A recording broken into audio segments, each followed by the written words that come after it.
Hello guys, and welcome to another vlog from a beautiful part of the world. Today I will be showing you one of the natural wonders of the world at a UNESCO heritage site that borders on Argentina and Brazil. I'm in one of my top bucket list destinations, which is Iguazu Falls. In this vlog, I will be telling you all about what you need to know before you come here. I will be showing you both the Brazilian and the Argentinian side, and most importantly, I will be reviewing the experience and telling you if it is really worth the trip. Stick around and you won't be disappointed.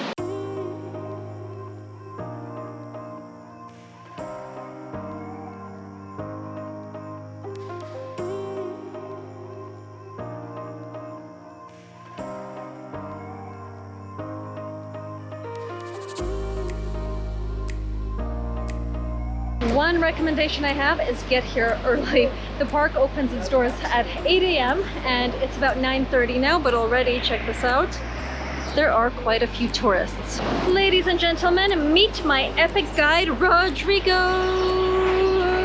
Rodrigo came here in 2006 with a backpack, having sold everything back home in Germany, and he's been a guide here ever since.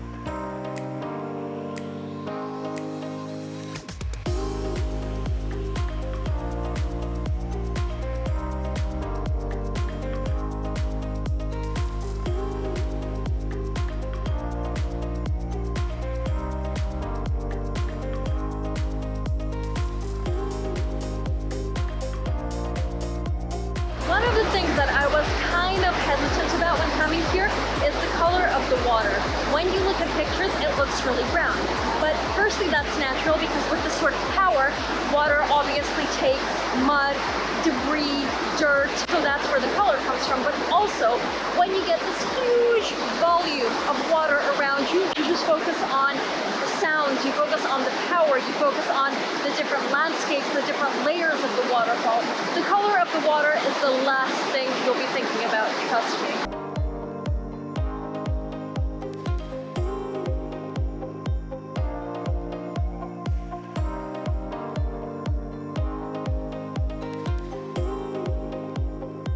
So you'll see things like that as you're walking on these trails, and it's just pieces of walls, pieces of bridges lying around that have been destroyed in floods, but that no one has bothered to clean up. So what's it like to live here in this area? What I can tell you is, here in Brazil or here in South America, you have to find a way, I think, right in the middle, not get too lazy, but people here, they don't get stressed with everything. So as you probably already know, the Argentina side offers you a more close-up view of the falls, whereas the Brazilian side is more known for a beautiful panoramic view, which is exactly what I'm looking at right now. If there's one thing you do on the Brazilian side, it should be this trail. Where you start from all the way over there, and then you walk your way to this gorgeous, gorgeous part of the falls. Take a look.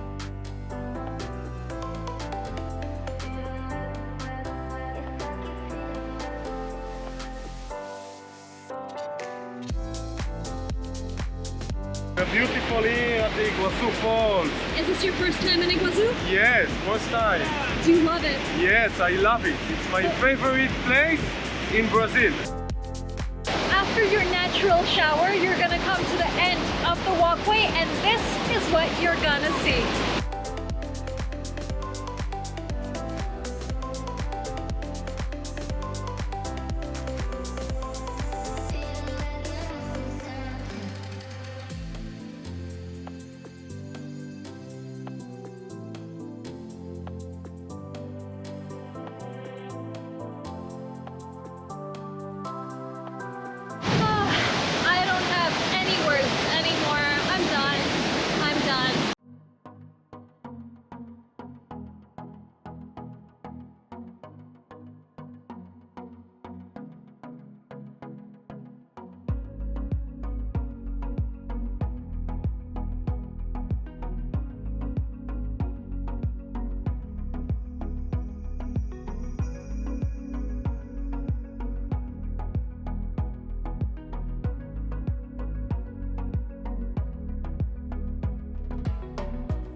I have just had my first ever facial. What do you know? Took a very long time for me to discover this because I don't like massages, but I love that it gives you glowing skin without any makeup on. What you doing? Do you think that she's gonna open the window? Oh my god! Oh my god! He's climbing right inside of the gap. This is crazy. They are absolutely insane. You have absolutely zero shame. And neither do you. Look at you. Perched up on the balcony like Spider-Man. Look at you. Okay, so one of them has left a nice little present of dragon fruit. Let's see if I can give it back to it. I would like for you to take this back now, yes? Here you... Okay, all right. Wonderful. See? Okay, see? This is another thing that you left on my balcony. You left this, yes? I would like you to take it back now. Please take back what you left. All right, thank you very much. Your fingers are very soft. What hand cream do you use, huh?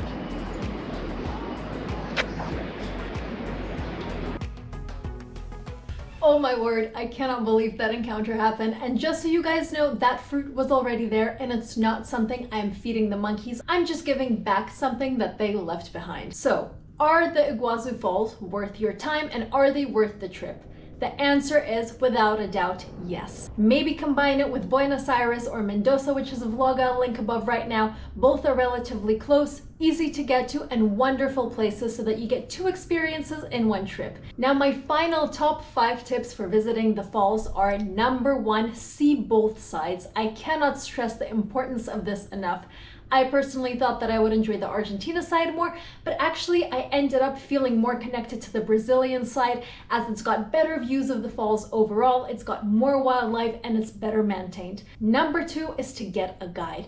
Rodrigo has honestly been so amazing, and there's so much information I would have missed out on had he not been there. I'm not being paid to say this, but I truly do think he's an excellent guy, so I'm gonna leave his website below for you to check him out if you're ever in the area. Number 3 is to stay in the Gran Melia. This was an excellent choice just because it's the only hotel that's already inside the park on the Argentina side, so you only have to pay the park entrance fee once and you get access to the waterfalls walking distance whenever you like. Number 4 is to wear comfortable shoes. You will be walking on slippery trails, you'll be walking up, you'll be walking down, you'll be walking 10 kilometers a day roughly. So good shoes with a good grip are essential. And number 5 is to come during a weekday and not during a public holiday. This just means that you won't feel overcrowded with other tourists and you'll have more space and more time to enjoy the most beautiful viewpoints on the waterfalls. I hope that you guys enjoyed this vlog. I hope that this has been useful for you, and I hope you get a chance to see this wonder of the world as well. Thank you so much for joining me on this adventure. Keep smiling, and I'll see you next time.